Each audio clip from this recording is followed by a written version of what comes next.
Hi, and welcome back to my YouTube channel. My name is Julia Arndt, and I'm a stress and mindfulness trainer, personal development coach, and keynote speaker, and I'm excited to welcome you to my YouTube channel.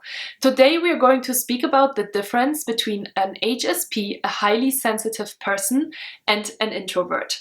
And before we're jumping into the topic today, just a really quick reminder to please subscribe to my YouTube channel and make sure you hit the little bell that will actually send you notifications to your YouTube account every time I'm posting new content, and I'm posting one video per week every Monday and every Friday. So let's jump into the topic. What is the difference between a highly sensitive person and an introvert? A lot of people think that HSP equals introverts, which is actually not true. There's around 30 to 50% of our population today that are introverts, and then there's around 20% of people that are highly sensitive people, and that doesn't have to be an introvert. Actually, 30% of HSPs are actually extroverts. So it can be true, but it doesn't have to be true. And today we're going to explore why that is, or what is the reasoning behind what is actually what trait. So let's start off with what is an introvert.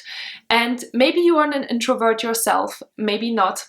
And I'm sure that you know introverts because there are so many of us, and I include myself in that as well, is that introverts like to be more for themselves. They actually don't really like to be in big gatherings, in big groups of people. They have a very rich internal world, so they have a lot of thoughts, and so they're actually retracting a little bit from an overstimulating outside world. They like to be alone. They like to actually work alone, and it has absolutely, there's no negative or positive about an introvert versus an extrovert.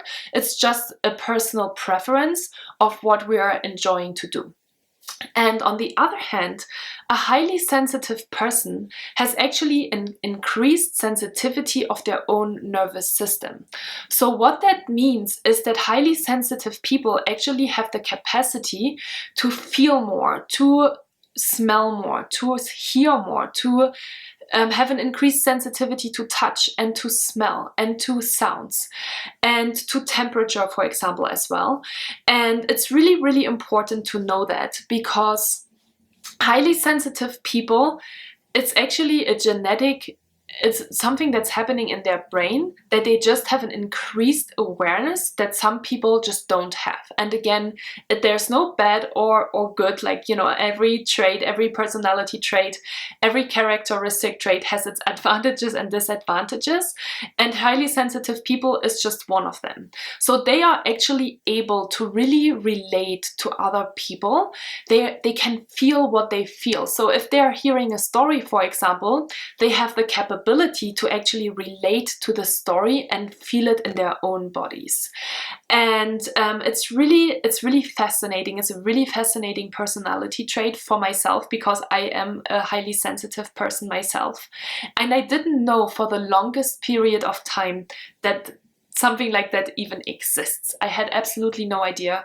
I was actually listening to a podcast myself. It was a German podcast that I was listening to, where the podcast host talked about highly sensitive people, and my world was forever changed, because I was like, wow, okay, like this is actually what's going on with me.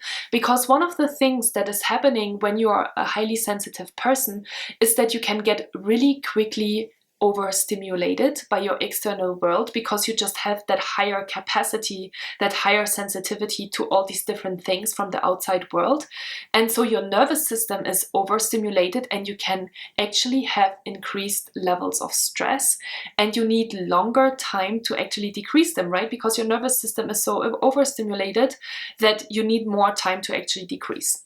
And so I'm going to explore this topic in a couple of other videos, but it was really important for me that you understand, first of all, the difference between what is an introvert and what is an HSP, a highly sensitive person. I hope this was helpful for you. If you have any questions, I know this is a really, really fascinating topic.